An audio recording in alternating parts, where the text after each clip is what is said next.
straightforward new tax regime and have very moderate tax rates. That's what really sets apart the entire theme. The finance minister also announced a comprehensive review of the income tax provision. I think the hallmark again there is, if you read the language very clearly, is to simplify the law, provide clarity and certainty, which is clearly what the aim and the goal is. Already they have in this budget itself proposed capital gains, TDS, etc. simplification, and therefore that itself should help. And of course to reduce and end litigation, the introduction of the Vivad Se Vishwas scheme is also something very welcome. So under the individual tax proposals, essentially under the new regime, the slab rates have been relaxed plus standard deduction has been increased. Very quickly, we are now told that against the TDS on salary, one can get credit for various things including TCSs, etc. One of the anomalies there, we already requested in the earlier session, one request was made that it should be probably the proviso to 192 can be relooked at, and we can again discuss that with the honorable joint secretaries here. Reporting of foreign assets, again a great step to say that there will now be this threshold which has been brought in. Plus we are told that for all practical purposes, if you are within that threshold, no penalty will be levied. Moving on, the capital gains tax regime, so much has been said on this that I am not even sure anything remains to be said. Short-term capital gains tax on listed instruments, equity, mutual funds, etc. has been increased from 15 to 20%. Long-term capital gains, again a very simplified regime. Most cases 24 months, but listed instruments, equity, mutual funds, and REITs in which 12 months, that is long-term. And for all practical purposes, we are told the long-term indexation goes, so the simplified tax regime is a 12.5% tax on long-term. Indeed, a very commendable step. On TDS, several provisions have been streamlined, TDS rates have been brought down, and therefore again that considerably eases the cash flow and compliances for taxpayers. The corporate tax on foreign companies has been brought down from 40 to 35%, plus of course surcharge cess. But again, very commendable because the rate now falls by more than 5%. From the current inclusive of surcharge and cess, I think it adds up to about 43.68. It will now be about 38.22, so almost a 5.5% reduction in the corporate tax rates for foreign companies. Equalization levy of 2%, which was a big compliance burden, has also been done away with. Just shows the confidence and the willingness to further the ease of doing business. Taxation on foreign cruise ships has been now brought in as a presumptive tax. 20% of the gross revenues will be deemed to be income, and tax on that, we just saw 38% on that 20%, so about 7% of gross will be the tax on such companies. For IFSCs, now we are told certain steps have been introduced. For example, we are now told that for retail schemes under AIFs in the IFSC, GIFT City, those will also qualify for the exemption. Till now it was only institutional schemes which qualified for the exemption. So that's a great move. And also we are told that the thin cap exemption will now be available even to finance companies in the IFSC. Very quickly, in terms of reducing litigation, the Vivad Se Vishwas scheme is a great move. I think this could bring in a lot of reduction in the long-drawn litigation, plus it could help in terms of saving time, attention, bandwidth of taxpayers. So we are told that once disputed tax is paid by 31st December 24, in respect of all pending appeal matters, where appeals have been filed after 31st January 2020 till 22nd July 24, till the budget was presented. If the disputed tax is paid, the matter will be closed. And in a case where the taxpayer has already won in an earlier year on that same matter, so if it's a covered matter, then half of the tax paid matter will be closed. So no interest, no penalty, half of the tax paid, litigation comes to an end. In cases where the revenue is in appeal and the taxpayer has already won, again only half of the amount needs to be paid and the litigation can be brought to a close immediately. So again, it's a great move both from the taxpayers and tax collectors standpoint. Both want end to the litigation and the unnecessary compliance burdens that it brings in and costs that it brings in. Similarly, for cases where interest and penalty are pending, again very similarly 25% needs to be paid, and matter where appeal is already decided in favor of the taxpayer, half of that. So I think it's a great move. My guess is a lot of collections and closure of litigations will happen as a result of this scheme. Buyback tax, this has been repealed, and now what we are told is that any buyback will be treated as dividend entirely. This has become a big discussion point, that shouldn't at least the cost of the shares bought back be allowed as a deduction, and maybe we can understand the framework better. But now there is no buyback tax, that provision is gone, and instead of the company paying a buyback tax, the shareholder whose shares are bought back will now pay tax on the entire amount he receives as a deemed dividend. Even the cost that he has incurred for the shares which get cancelled upon buyback is not allowed as a reduction from the deemed dividend. But he can claim that as a loss under the head capital gain for being set off against any other capital gain that he may have for that year or for future years. So that's the one big sore point, I think, that should the cost be allowable while computing the dividend income, but there is some thinking, I'm sure, behind it, which we discussed in the previous session, but also the joint secretaries can probably elaborate on it.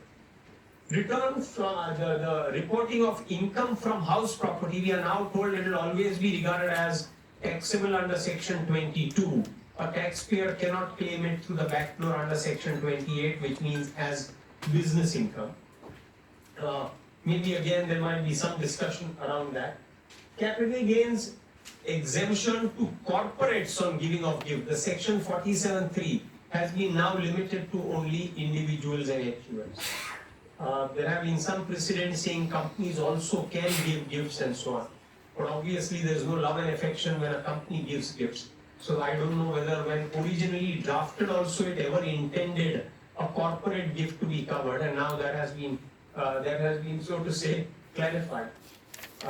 Again, I think this was an anomaly. In the case of an IPO and an offer for sale during an IPO, there was no provision saying that how the fair market value as on 31st January 18 should be determined. Now we are told it will be determined as a cost which will be inflation indexed up to 17-18 financial year. Because I think some taxpayers were saying charging mechanism fails, and therefore there was no taxable capital gain at all in such cases, which was again an overkill, I thought, by certain taxpayers. But anyway, moving on further, we are told that for life insurance companies, and this is again a provision, it might apply to a very limited sector of taxpayers, they have a special scheme of how to compute their taxable income. We are now told that 37 will be tested even for such income computation. STT has been increased especially for futures and option sales. Specified mutual funds definition has been extended, and that again can be discussed. One of the points there is it becomes effective from assessment year 26-27, so we were not very clear why 26-27, or is that a misprint or something. And we have now rationalized provisions for reassessment. It's a great move actually to bring more certainty. The period for reassessment will now be lesser. Instead of 10 years, it will be 5 years, 3 months for issue of notice of reassessment. Again, for delay in depositing TDS deducted, great move, we discussed that. Really commendable step, that the TDS, if deposited before the due date for filing quarterly returns, then penalty, etc., the prosecution provisions will not be invoked. and of course some small change in the time limit for filing ITAT appeals. For VR, very good step, withdrawal can be now permitted up to 31st October 24, taxpayers have to apply, and withdrawal will be done before December 24. Lower or nil deduction of tax at source, certificates now possible even for goods, etc.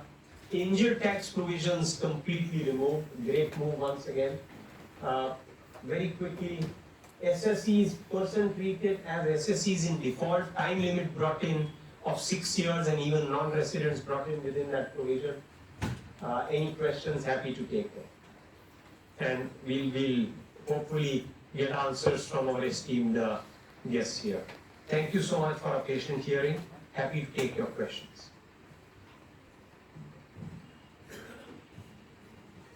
Yeah. Okay. First, I think if you can give your addresses and then maybe questions at the end. Is that? Yeah. Oh, thank you. Thanks for having us over here. If you see the finance bill this time, the one thing which reflects all through the finance bill is that a major part of it is based on recommendations of stakeholders. In fact, all of it is based on recommendations of stakeholders, and department is also a stakeholder. We've been meeting all associations, we've been meeting your associations, CII, ICAI, throughout the year. And it actually reflects, the act is a complex act, and there are many places where the act is not clear. And it is displayed as not clear only when it is tested. Once we bring in the provision, we try to bring it as clear as possible, but still some loopholes, some gaps, some plugs are required as the provision develops. So the entire 99 clauses in the finance bill which are attributed to direct taxes, you can see, are actually addressing either a loophole or a clarity or providing certainty on new provisions. For example, the cruise ship thing. It is an absolute certainty which is being provided to a group of entities which are coming here. It is not a simpliciter. You just see that provision actually takes care of the presumptive tax of the operator here. It also takes care of the lease rentals he pays on a bareboat charter cruise from where he hires the boat. So it is an integrated approach trying to provide a clearer solution which is applicable to the entire group. For charities also, there is a lot. In the last 4 years, there have been so many amendments in the charities provisions that people were actually pulling their hair, struggling actually. And that 24 provisos wala section has been sunset prima facie. So when you work through the whole process, naturally you are coming to 11, 12, get used to those sections and come forth with it. So another critical change in that was people were missing out on exemptions totally. And once you miss out on a particular date or a particular timeline, the impact of missing that timeline is huge. You have to, the section 115 TD is invoked, and once TD is invoked, you are liable to pay tax on FMV, 30% on FMV, on just missing a timeline. And that has been pointed out by people, by the stakeholders only. And the government, I have been time and again saying this government is one of the most sensitive government to stakeholder opinion. Be it the finance bill, be it any other government policy. It is the most sensitive government to stakeholder opinion. And that is the reason you can see it boils down to the budget. All parts of the budget, just, I'll call you back. So, and stakeholder opinion is so important because it addresses live issues. Otherwise, you can make as many laws as you can, unless it addresses practical issues, it does not help. The power of condonation goes to the principal CIT who is granting registration to the charity. You see the difference Presently, that has to go as in 119 2B application to the CBDT. It comes back directly. APG, you've been given time to adopt that provision at any point of time. All big houses have their own CSR trusts and they are engaging in charity. And we have to encourage them to do this work. Government has provided a 2% CSR precisely for this purpose.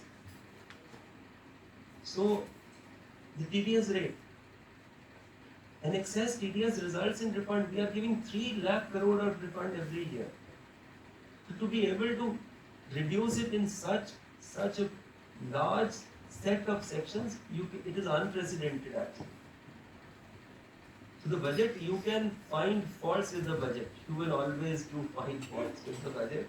But on the whole, I can see that there are so many positivities which are coming out of the budget. Even the buyback thing you are talking about, yes, there is an issue in buyback, but it is actually dividend. And it is an optional thing. If you ask me a question on that, buyback is never forced. Right. It is never forced. You don't find it attractive from your point of view, just don't take it. Just don't opt for it. If you have a capital gain, there you can set off your cost of acquisition of the capital asset, that is the share. You might as well take the buyback, pay tax and dividend. If you are in a lower rate slab, then you'll take a lower rate slab. If you are in a higher rate slab, you take a higher rate slab. And what was happening at this point of time, why was this corrected? The reason for this correction was that if the promoters were going in for buybacks and they were the major stakeholders, beneficiaries, paying tax from the shareholders' income of the company at the rate of 20%, when they were actually liable at 39%. The smaller taxpayer who was liable at 10% was, if he did not opt, he's only paying that tax. And if he opts, he pays at 20%. So it is a very equitous move. I cannot speak on all provisions, but if you look through the provisions, it is all stakeholder based, it is all certainty based, it is all providing clarity, plugging loopholes. That is how we do the budget. And I hope it is appreciated and it is absorbed well. That is my request. Thank you. Thank you so much, Ramanji. Good afternoon, friends. Before we come to the specifics, like Pranavji, he has given a detailed presentation, and then Sir has also spoken about many things. I will just take you to the framing of it, how short a time this budget has been framed. Till 29th of June, we were doing stakeholder consultations, morning, afternoon, evening, and they will stretch late into night. So effectively, like 20 days period, this budget has been framed, and it's a huge bill. 100 clauses are there. And if you see the read from line to line, page by page, the continuous theme that is running through this bill is that the government wants simplification. Government wants things to be sorted out in everything.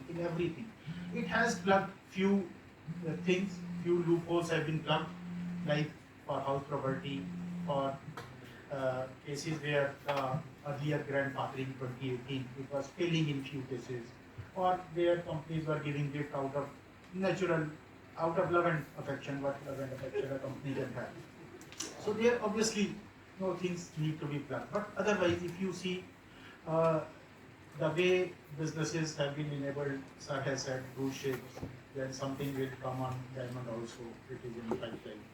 And then compliances, TDS, prosecution, all those things, and then Black Money Act, PBPT also, some timelines have been rationalized. So everywhere you will see that a lot of rationalization is there. So that is one. Second thing is, I want to say a few words on simplification.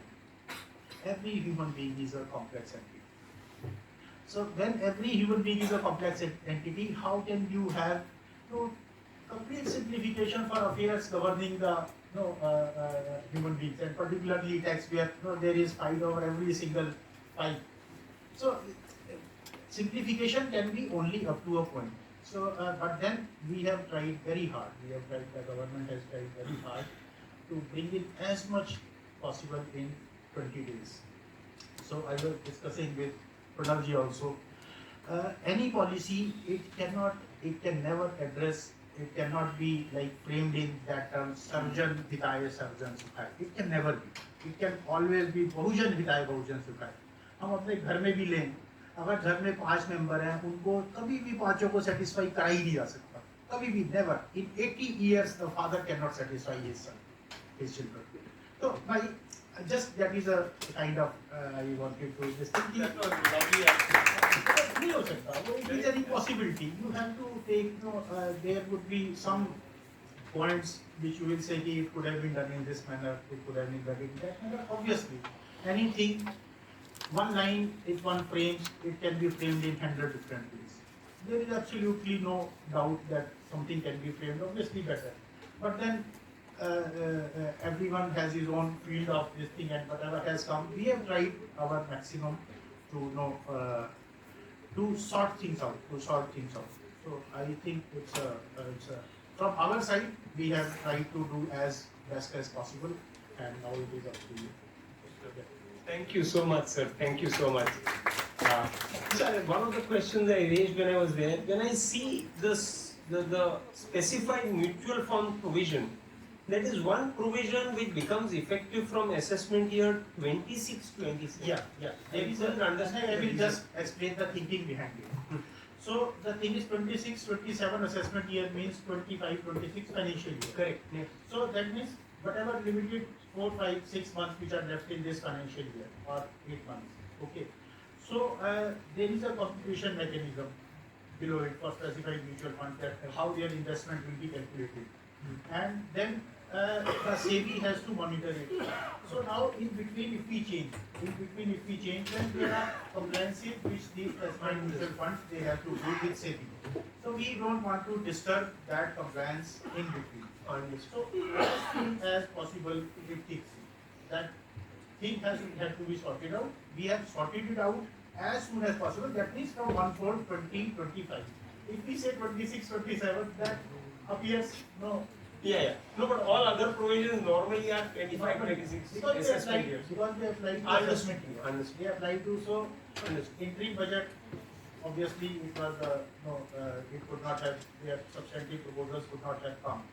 So they have come now. So they will apply to this financial year. That means assessment year 25-26. But this is something where no calculations they get disturbed. Understood. So that is. Sure. Yeah. Just the draft in the provision says annual average of daily closing balance, which determines whether the fund is a specified mutual fund. That is what it is. And explain that I cannot start at mid-year. Media. Understood. Very, very logical. Very, very logical. Yeah. Yes.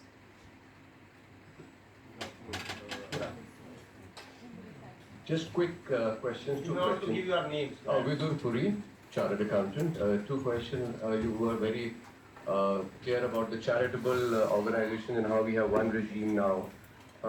What is the thought process of the sunset clause on 1023C where there was exemption for some of the institutions which are like medical and education funded by government, like 5 crore limit? Do we see a sunset on that also? That's question number one. Okay, and then I'll ask the second one. There are 4 clauses which require approvals in 1023C. 4, 5, 5A and 6. There are 4 clauses which require approval of the prescribed authority. The change which has been brought in is that no further approval will be granted under these 4 clauses. The clauses 1, 2, 3A, 3B, 3C, 3D, which is applicable to smaller organizations, continues per se as such. So the approval regime in 1023C, which is applicable to approval entities, that shuts down and it takes a registration under 11 as and when the 23C approval ends. It will carry on till the live period of the approval, and as and when the approval ends, he can come for re-registration under 11 and 12 entities. That is how it works. Great. The smaller entities or wholly funded by government entities continue in You under that. Absolutely. Very clear. Second was on the residential income from house property, which is now going to be. So I see it possibly coming from paying guests, PG accommodations, and generally there. What about bed and breakfast? What about guest houses? Because there will be somebody running a guest house. So what we've done is we've given the color of the property to be linked with the nature. So residential, when it comes in, it is going to be always as income from house property. So if I'm running a property like a guest house, which is business, because the color has changed, well now it will be linked with the income from house property, where I'm running a business like a guest house or a bed and breakfast. You answering your question? No, but I am, but is that the intent that the color of the property now changes everything, even if I'm running commercially like a guest house? I will just explain you the thought process behind it. House property के if you see the provisions, आप provision देखें उसके, उसमें house property income पहली tax for house और part of house is covered under section 22 है, तो वो पहले से ही वहाँ पर है। अब उसका अगर मान लीजिए मिसयूज होता है, कैसे मिसयूज होता है कि आपने 100 रुपये का आपके पास रेंट आया, उसमें से 30% आपको सेक्शन स्टैंडर्ड अब 70 रुपये पे अगर आप मान लीजिए कोई खर्चा नहीं है, आप 70 रुपये पे 31 रुपये टैक्स देंगे 20% के हिसाब से, और वहाँ पे आप प्रिजम्पटिव में ले जाते हैं 100 रुपये को, 100 रुपये पे 8 रुपये इनकम रही, इनकम पे फिर आपने जो है ना 8 पे आपने 2 रुपये 40 पैसे दिए, या किसी केस में 6 रुपये की इनकम रख सकती है, 6 रुपये पे फिर आप उसका 30%1 रुपये 80 पैसे। अब 100 रुपये जो आपकी क्लियर इनकम हो रही है, आपको जिसने हाउस या पार्ट ऑफ हाउस उसने रेंट के लिए, क्या ये आप देखें कि क्या जस्टिफाइड है? 100 रुपये इनकम पे 1 रुपये 80 पैसे टैक्स नहीं है, जस्टिफाइड नहीं है।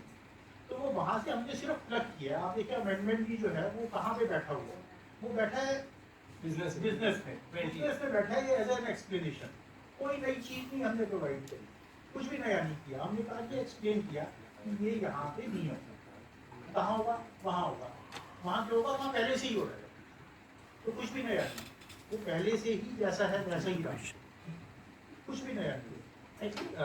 मेरा कमर्शियल प्रॉपर्टी जो है वो भी तो इनकम फ्रॉम हाउस प्रॉपर्टी है, करेक्ट, वहाँ भी मुझे मिलती है, पर मेरा कहना है कि आप वो कमर्शियल प्रॉपर्टी नहीं, अब रेजिडेंशियल को कलर दे दिया मैंने, जो मैं किया उसमें house, I mean, the word is- नहीं, आप देखिए उसमें हाउस और पार्ट ऑफ हाउस पहली हाउस प्रॉपर्टी है। यहाँ पे हमने जो उसमें लिखा एक्सप्लेनेशन में, उसमें residential of the nature of residential, तो वो basically it is aligning with the language of section 22, वो उससे अलाइन करके ही करा है, कोई नई चीज़ नहीं है, जैसा पहले था वैसा ही रहा, सिवाय इसके कि ये प्लग हो गया कि जो चीज़ वहाँ पे दिखाई जानी चाहिए थी पहले ही उसी के प्रोविजन के हिसाब से वो चीज़ वहीं पे ही दिखाई दी, इतना ही। उसमें आई थिंक जो प्रश्न उठ रहा है, ये मैंने इनसे पहली बार नहीं सुना, पहले भी सुना है लास्ट 1-2 दिन में, कि कौन कौन से scenarios, which scenarios have been thought through in this. For example कोई पेइंग गेस्ट ला रहा है, वो इसमें आएगा, कोई बेड एंड ब्रेकफास्ट चला रहा है वो इसमें आएगा, कोई होटल चला रहा है वो भी रेसिडेंशियल रूम ही है वो भी इसमें आएगा, तो वो उस टाइप के क्वेश्चंस आ रहे हैं। गेस्ट हाउस कोई चला रहा है तो वो कहाँ जाएगा, लोग रहते हैं वहाँ, इट्स अ प्रॉपर, बट वो बिजनेस, हाँ बिजनेस चला रहा है, होटल तो रेजिडेंशियल हाउस नहीं, हाँ हाँ मुझे भी यही लगा, बट वो कहाँ लाइन कहाँ ड्रॉ करे, बेड एंड ब्रेकफास्ट आप खुद ही देखिए होटल नहीं है, होटल को कहीं होटल, हॉस्टल्स, गेस्ट हाउसेस, जो भी चीज है वो रेजिडेंशियल हाउस नहीं है। आप किसी से भी बच्चे से पूछ ले, वो क्लियर कर देगा कि उससे पूछे कि भाई ये रेजिडेंशियल हाउस है, वो कहेगा नहीं ये होटल है। करेक्ट मतलब it is correct, go by normal natural meaning, normal natural meaning of ordinary meaning, ordinary. Correct. Sir, if a company is providing housing accommodation to its employees, so does it fall now under the head of house property, or it will be still be taxed as a business income? So if I am having a separate company which is having a land and we have constructed a guest house for the employees and we are giving the accommodation to the employees of the company. So earlier it is taxed as a business income. So now it will be taxed as a house property, or it will be still be taxed as a business income. So we are charging the rent from the employees. If you see the opening line of section 22, occupied by an assessee for the purposes of his own business, for the purposes of his own residence or purposes of his own business, that doesn't fall in that clause and goes out of that clause. If company has made, suppose it's located in Ranikhet and it has made 10 houses for its employees and gives those houses to its employees for occupation who are working there, prima facie, in my understanding, that location is occupied by the company for the purposes of its business. That's my prima facie response on that. We can get into these outlier situations and actually come out with, when we come out with explanatory in January, we will answer those questions. I request that any such outlier cases which bread and breakfast are saying that somebody is operating a set of PGs, co-live, for example, co-live is operating a set of PGs. We will try to answer those queries. These are not the general perception is this is a misuse provision. Understood. If it is a Vasant Vihar house and you are letting it out and claiming a depreciation of 2 crores and paying no tax, stop it. Please, this is a Understood. red flag, you have to stop it. That is my point. Agreed. The spirit of the provision is understood. So if I can take a question here, sir. Sanjay, Pankaj ji ने वो जो budget की जख्म लोगों को थे उसको आपने फर्स्ट एड दे दिया by saying the 80-year-old father can never satisfy his children. I doubt whether. नहीं, it's very good, sir. Diplomatic exercise, sir. So मेरा question है, it's more about what's the rationale behind जो assets का आपने indexation हटाया है.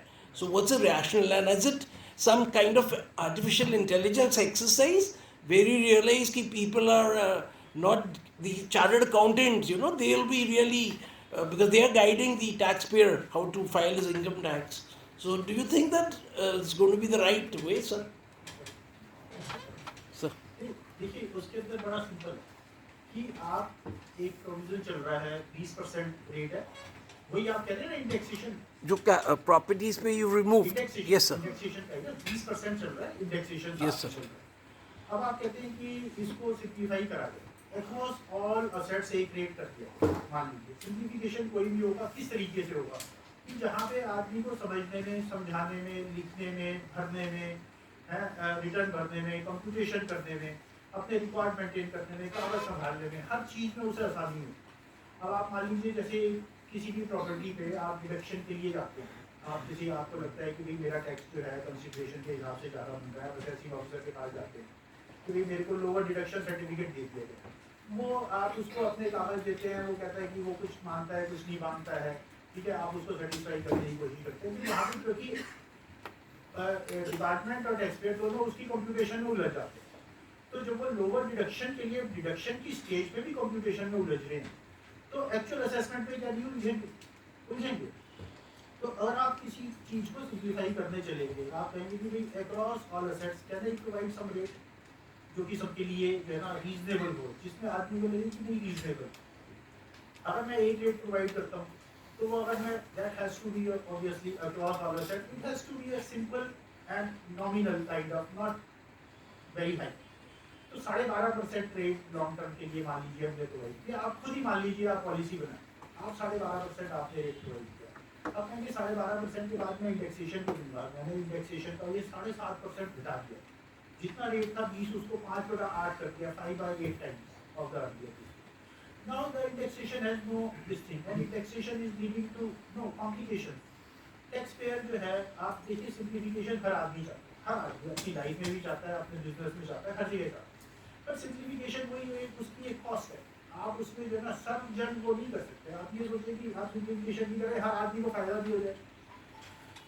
Largely जो है ना हमने उसके अंदर अपने उसमें रिस्पॉन्स में भी दिया है कि most of the taxpayer they will benefit आप देखिए आज आपकी प्रॉपर्टी है आप 2 साल बाद 25 महीने बाद 30 महीने बाद बेचते हैं आपको क्या इंडेक्सेशन मिलेगा 1.1 कुछ भी नहीं मिलेगा और आपका रेट हो गया 20 से 12.5 तो आपको फायदा हुआ नहीं हुआ बहुत ज़्यादा फायदा हुआ तो गवर्नमेंट ने उसमें आपको रेवेन्यू जो है रेवेन्यू उसको छोड़ा है गवर्नमेंट ने सिंप्लीफिकेशन के लिए ऐसा नहीं है कि लोगों को टैक्स कर दिया छोड़ दिया है रेवेन्यू देखिए just let me just second thing is एक तो ये दूसरा ये कि अगर मान लीजिए किसी टैक्सपेयर को आज भी ये लगता है कि मेरे को पुराने रिजीम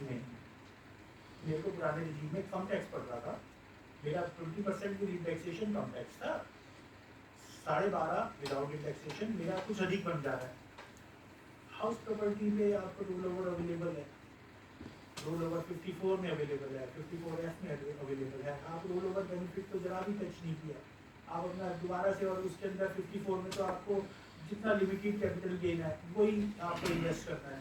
54F में तो चलिए नेट कंसिडरेशन करना है, वो थोड़ा सा हायर हो जाता है, वो नेट कंसिडरेशन जरूरी भी है। 54F में original asset is any other asset, 54 में जो ओरिजिनल असेट है वो आपका हाउस प्रॉपर्टी है, तो वहाँ पे आपने कैपिटल गेन के इन्वेस्टमेंट के लिए कहा, यहाँ पे नेट कंसिडरेशन के लिए कहा, लेकिन वो बेनिफिट अवेलेबल है। आप एक्चुअल देखेंगे तो ये एक तो साइकोलॉजिकल है कि शेयर मार्केट में मेरा शेयर अभी ऊपर जा रहा है तो मेरे को फायदा हो गया, अभी नीचे गया तो मेरा अरे आज मेरे को जरा 1000 रुपये का नुकसान हो। एक्चुअल नुकसान नहीं हुआ, जब आप बेचेंगे तब आप उसको रीइन्वेस्ट कर पाएंगे, तो नहीं है मतलब वो इतना बड़ा इशू जिस तरीके से मैं देख रहा हूँ, हम देख रहे हैं वो Yes. है नहीं, लेकिन फिर भी we are open to sir. Critical comments also. So, but if you see the value of the gold and property, it has now been increased multiple times. If you see from 2001 till 2024. So, by having the benefit of indexation, at least we are able to accommodate that additional cost. And not, but by reducing the tax rate, it is not getting equalized. ये आपने एक example लिया 2001 की property, ठीक है, 1000 example बनेंगे, कोई 2001 का मैंने बताया कि आप 2 साल पहले 25 महीने बाद अगर बेचेंगे आपको बहुत सब्सटेंशियल फर्क होगा। तो आप अगर 1000 एग्जांपल बनाएंगे, कुछ एग्जांपल ऐसे निकल के आएंगे जिसके अंदर टैक्स पे तो नहीं होगा, लेकिन वहाँ पे भी वो लोग अवेलेबल है, सरकार कोई आपसे नहीं कह रही कि आप इसी पॉइंट पे बेचते हैं आप टैक्स पे। और आप देखें कि ये जो कैपिटल गेन ये है, ये पैसिव असेट्स है, आपने उसके अंदर प्रॉपर्टी आपने खरीदी, लैंड खरीदी, आपने उसमें कुछ किया नहीं है, वो बढ़ गया है, वो बढ़ गया है, अपने आप अपने अपने नेचुरल प्रोग्रेशन से बढ़ गया है। तो सर फिर टैक्स भी नहीं होना चाहिए अगर अपने आप बढ़ गया। Sir, maybe to keep the spirit of taxpayer-friendly regime, government is already running, old scheme and new scheme. New scheme is definitely simple, but still there is a section of people for whom government is running old scheme. So maybe, keeping that spirit alive. At least for property, government can think that, those who want to go for indexation with 20%, they can do that. And those who want to go for, 12.5 simpliciter, they can do. So maybe only for property, government may consider, because that is, one of the biggest heartburn area. Definitely, we can have as many cases and practical situations as Sir rightly pointed out, but if that can be considered. I'm just To giving. add to that further, Yeah, sure. taxation is not complicated, so why are you simplifying? Just to collect more taxes. I'll just answer that. I'll just answer that. If you see the last 3 years of pushes towards capital gain rationalization and the number of suggestions we've received on capital gain rationalization, I think this is the biggest topic which has been under discussion in Economic Times, Financial Express, all business forums कि capital gains को सरकार को rationalize करना चाहिए। और आज की date में एक रेट है, सिर्फ लिस्टेड अनलिस्टेड में आपको होल्डिंग पीरियड का डिफरेंस है, दैट इज ऑल। इससे ज्यादा रैशनलाइजेशन मुझे भी देखना पड़ता था बुक में, अब क्या इक्विलेट आप क्या With our- मेरा तो रात दिन का काम है फिर। My 25 years of experience, Pankaj is there with me. We have to sort out the provisos and keep on searching. ये foreign asset है, purchased in foreign currency, and इस पे 1580 में जाएगा और कितना टैक्स होगा, I don't know actually. it was It is a good rationalization, there is no doubt about that. Yes, there is some loss on some cases of indexation, I acknowledge that. But moving forward, we have to move forward with simplicity. If we are creating carve-outs and carve-outs, my act goes up to 2000 pages and then you criticize me कि आपने बहुत complex कर। हमें कहीं को balance लाना है ना, कोशिश कर रहे हैं बैलेंस लाने की। We are hearing to you, we are sensitive. Let us see how it goes. Sir, on gold, I want to do just more of a clarification. Physical gold versus gold invested through mutual funds, then there is the ETF route. So there are 3-4 different ways of investing into gold. And then the holding period is also varying. Earlier it used to be minimum 3 years, and then long-term capital gain used to apply. But now I'm not very sure there. No, everything is 2 years other than listed. अब मेरे को किताब बोलने की जरूरत नहीं, मुझे भी नहीं है। आप सोचिए, I was also forced to open the book again and again to tell you what is a debentures bond, not being a zero coupon bond, which is not a unit. You cannot actually venture into that uncertainty. And related to that is the gifting of say gold coin by a corporate to its employees. How is that taxed now? Tax होगा पहले नहीं था कि उसको transfer नहीं मानेंगे थे, अब टैक्स होगा अगर 56 to 10 में उस थ्रेशोल्ड को क्रॉस करेगा। गोल्ड कॉइन 50,000 से कम है तो थ्रेशोल्ड को नहीं क्रॉस करता 56 to 10 में, तो रेसिपिएंट के हाथ में टैक्स नहीं हो रहा। करेंगे, जरूर करेंगे। Again we are open. You keep on suggesting सारे कितनी चीजें इन्होंने suggest करी। Just black money में ESOP का problem है। All foreign entities kept on raising foreign company का tax rate जो इन्होंने mention किया। How many times their government discussed it with me कि भाई हाँ ये ज़्यादा है, आप dividend के साथ, हमारा argument है कि dividend factor in कर लो तो वो rate ज़्यादा हो जाता है domestic का। Then the counter argument said that RBI prevents more than 30% of dividend distribution by private sector bank branches. So naturally, it is all stakeholder based. It is all stakeholder based. So I want to ask you something. Sure, ma'am. आपने बोला you're not forced to buy, give back your shares, buy back shares after आता है. Absolutely. Companies send you a notice that you buy them, we are buying back shares and we are going to be delisted. So how can you not sell them back? Delisted, ma'am. हाँ, इतनी बार आता है notice that the shares will be delisted. Examples of companies which are Philips India Limited. Sure. So, there can be some small examples, but how many listed out of 1,000 cases there may be a one case. I cannot, fair enough. I still cannot make a carve out for a single case in my act. I cannot. But just to but it supplement is what so sir is saying, ridiculous not to give the Just- offer price. How just can you to tax the full amount? just to supplement what sir is saying, if there is a delisting, I don't think it would fall under this buyback amendment proposed at all. That is a different thing altogether. I don't think it would fall under the buyback provision. Buyback is always voluntary, and under section 68 of the Companies Act. Nobody which is does how- buyback, you sell it in the open market then. Yes, if you sell it in the open market, then normal capital gains tax provision would apply. Just to supplement, I am not trying to support anything, but a delisting would not fall under the current proposed amendment according to me. This is only a buyback under section 68, which is purely voluntary. Each shareholder can decide whether to offer it for buyback or sell it in the market or keep holding it. Okay, sir, one more thing. You're saying we have considered all the stakeholders. I don't think you have considered the All general तो public. Madam Pankaj ने पहले ही बोला, all को हम consider करेंगे तो हम भी गिरेंगे नदी में और हमारा वो म्यूल जो हम शोल्डर पे कैरी कर रहे हैं वो भी गिरेगा। तो ESOP स्टेबल की एक बहुत आप एक फेमस पब्लिक की स्टोरी बात तो सुनिए. हम सुन रहे हैं, बिल्कुल सुन रहे हैं मैम, और कोई सुनने वाला है ही नहीं, हम और किसकी बात सुनेंगे? आप सुनने के कुछ भी नहीं कर रहे हैं, बस टैक्सेस इंक्रीज करे जा रहे हैं. नहीं मैम, We ऐसा are, नहीं है। we are paying taxes to earn money, we are paying taxes to spend money, and we are paying taxes to invest the money. And what are you doing for us? Our bridges are collapsing, our roads are full of potholes. Is there no accountability from the government? We will continue. But let's not go into that. Yes, not. Why not? All the bridges breaking and so on. Let's focus on the budget provisions. I understand your angst. It's about time the public question the government. All the time you're finding us road में 3 चालान हो गए, your license is cancelled. What about the ministers and the bureaucrats? Why they are not cancelled? Please tell us that. Ma'am, let us focus on the budget. Sir, I have a point. Sir, please. Talking about the capital gain tax, we discussed about the long-term capital gain tax. So what are your views on the short-term capital gain tax? What is the rationale behind increasing the rate of 15% to 20%? Like you are saying, we are simplifying the tax. You are slashing the rate from 20 to 12.5% in case of long terms. I'll just upfront answer it. आप थोड़ी research करें because you are a young person, budding professor. कि global short-term capital gains कैसे taxed? एक बार consider top 20 countries in the globe and see how it is taxed. I'll give you a hint. It is taxed everywhere at applicable rates. Please research it.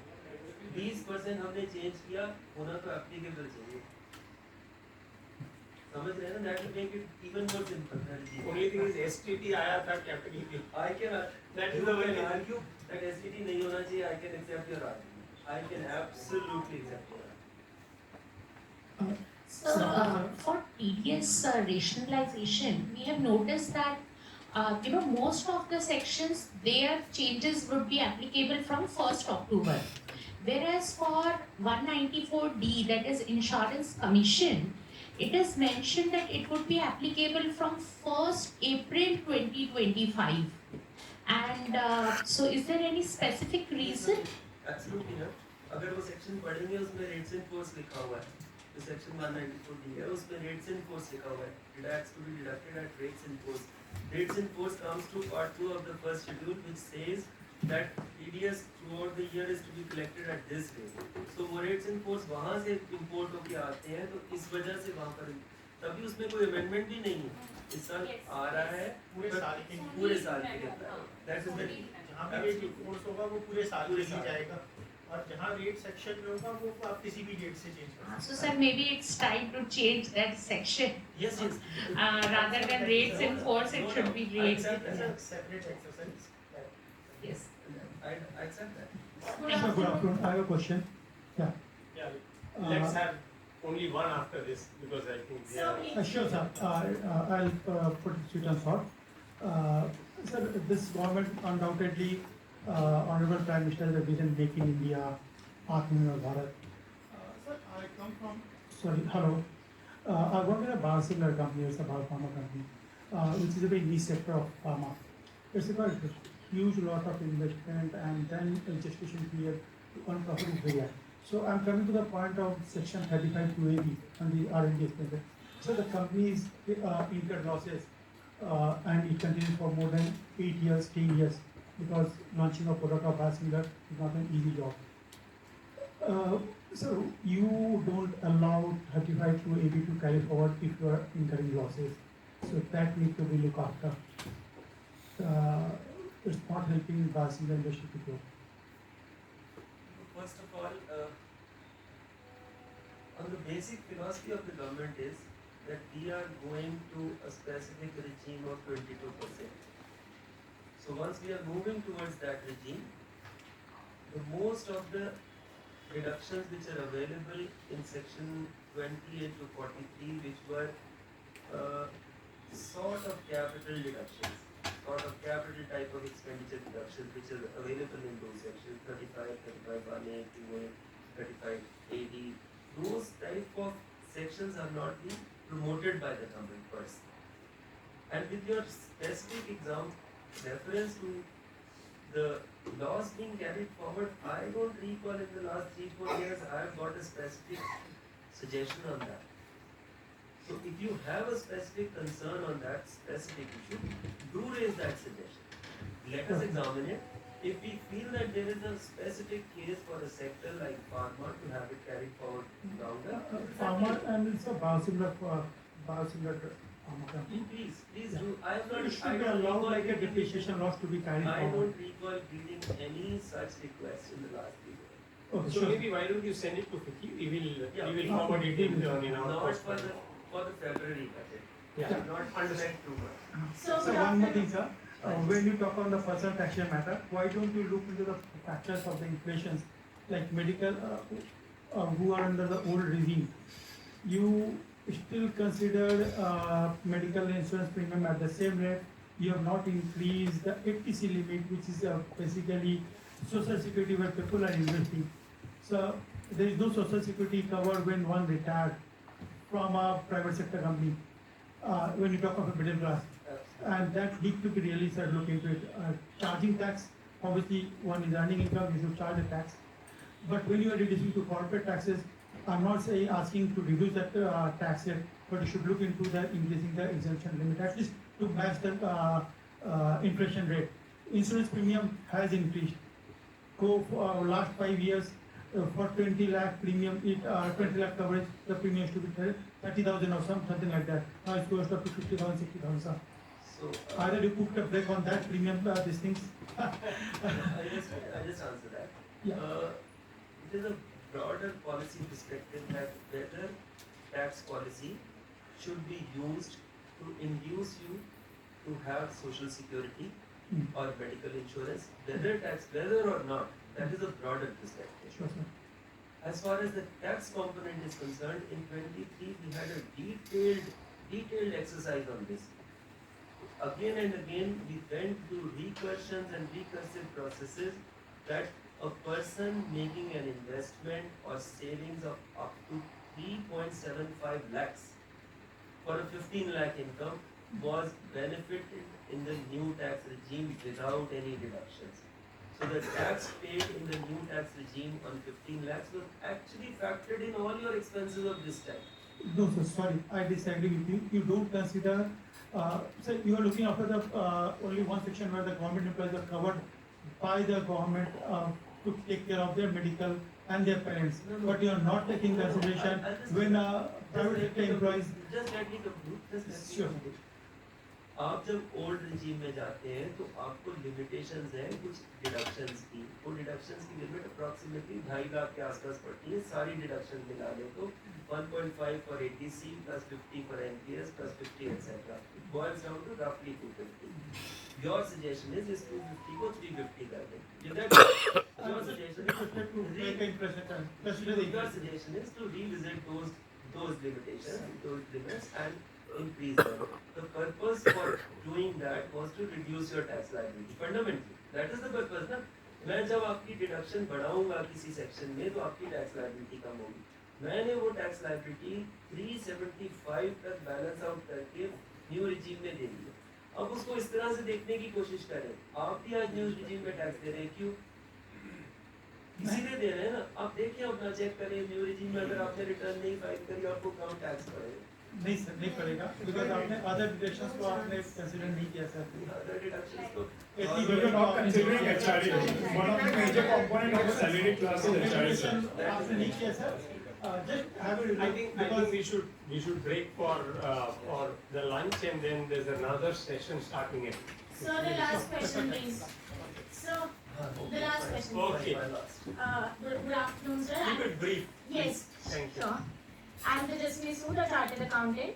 So there are certain articles being circulated around saying that indexation benefit is capped intact for properties purchased before 2001. So I'm just seeking a clarification from you that whether indexation benefit is still available for the properties purchased before 2001. If yes, then it will be governed through which provisions of the Income Tax Act? Because second proviso is now being removed from section 848. It is available. It is absolutely available till 2001. And if you see the section 55 to AC, B, section 55 bracket 2, bracket AC, bracket B. There you will find that it is I just update that indexation for properties prior to 2001 prima facie ends in 2001. You take the stamp duty value on 2001 and then pay a 12.5% tax. So for example, if you have a property of 80, it gets automatically indexed up to 2001. Post 2001 there is no indexation. Up to 2001 the old property gets an index. So it means taxpayers can consider FMV as on 1st April 2001 as their cost of acquisition. Yes. And no further indexation No is further available. indexation.